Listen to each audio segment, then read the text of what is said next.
ഒരു സൈക്കോളജിസ്റ്റിനെ തിരഞ്ഞെടുക്കുമ്പോൾ ശ്രദ്ധിക്കേണ്ട കുറേ കാര്യങ്ങൾ ഉണ്ട്. എൻ്റെ അടുത്ത് വന്ന് പലരും അവരുടെ പേഴ്സണൽ പ്രോബ്ലംസ് പറയാറുണ്ട്. ഒന്നാമത്, ഞാൻ സൈക്കോളജിസ്റ്റ് അല്ല, ഒരു എഴുത്തുകാരി മാത്രമാണ്. എന്നോട് പറഞ്ഞാൽ നിങ്ങൾക്ക് പ്രശ്നം വരണമെന്നില്ല, പക്ഷേ ഇങ്ങനെ ജനറലായ ആൾക്കാരോട് പോയി പ്രശ്നം പറഞ്ഞാലുള്ള വിഷയം എന്താണെന്ന് വെച്ച് കഴിഞ്ഞാൽ, നിങ്ങൾക്ക് ഒരാൾ തെറ്റായ ഉപദേശം തന്നാൽ നിങ്ങളത് സ്വീകരിച്ചാൽ നിങ്ങളുടെ ലൈഫ് തന്നെ ചിലപ്പോൾ സ്പോയിൽ ചെയ്തേക്കാം.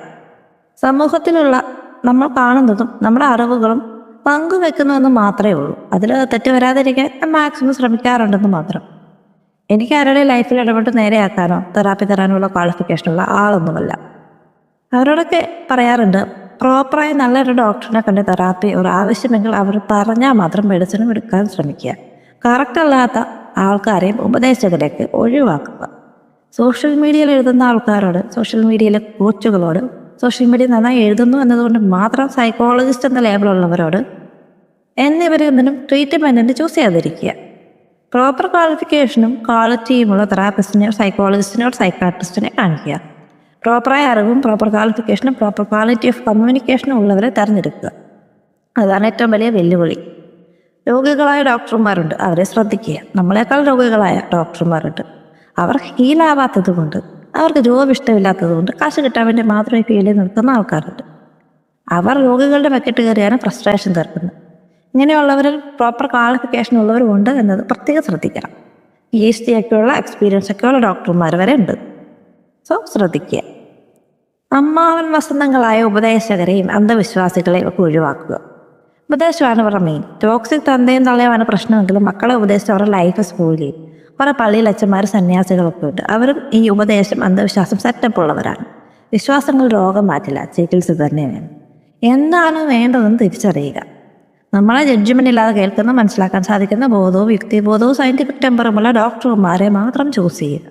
ഡോക്ടറെ മാറ്റാൻ മടിക്കരുത്. അവർ നിങ്ങൾക്ക് ഓക്കെ അല്ല എന്ന് തോന്നിയാൽ വേറെ നോക്കാൻ മടിക്കേണ്ടതില്ല. മാനസികാരോഗ്യത്തിന് പ്രാധാന്യം നൽകുക. ശാരീരികമായ ആരോഗ്യം പോലെ തന്നെ തുല്യമായ പ്രാധാന്യമുള്ള ഒന്നാണ് മാനസികാരോഗ്യം. എമ്പതിയുള്ളവരെ തിരഞ്ഞെടുക്കുക. എമ്പതി ഇല്ലാത്ത ഡോക്ടർമാരുണ്ട് ഈ ഫീൽഡിൽ. നിങ്ങളുടെ മാനസിക നില പോലും നോക്കാതെ സംസാരിക്കുന്നവർ, അങ്ങനെയുള്ളവരല്ലെന്ന് ഉറപ്പ് വരുത്തുക.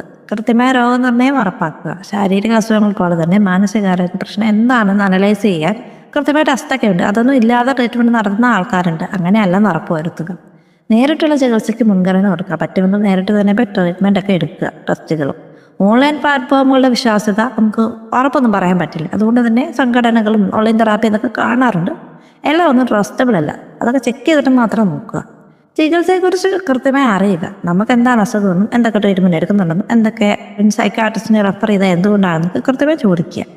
ഒരു സൈക്കാട്രിസ്റ്റിനെയാണ് കാണുന്നതെങ്കിൽ പുള്ളി മരുന്ന് തരുന്നു, ആ മരുന്ന് കൊണ്ടുണ്ടാകുന്ന നെഗറ്റീവ് എന്തൊക്കെയാണ്, ഗുണം എന്തൊക്കെയാണെന്നൊക്കെ അറിയാൻ നമുക്ക് അവകാശമുണ്ട്. ചോദിച്ച് മനസ്സിലാക്കുക.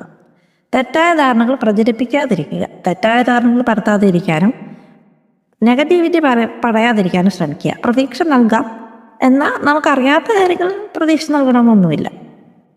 ഒരുപാട് നല്ല ഡോക്ടർമാർ നമുക്കുണ്ട്. കണ്ടുപിടിച്ച് പ്രോപ്പർ ട്രീറ്റ്മെൻ്റ് എടുത്താൽ മാറുന്നതോ അല്ലെങ്കിൽ ഒരു ബാലൻസിൽ കൊണ്ടാവുന്നതോ ആയ അസുഖങ്ങളാണ് പലതും.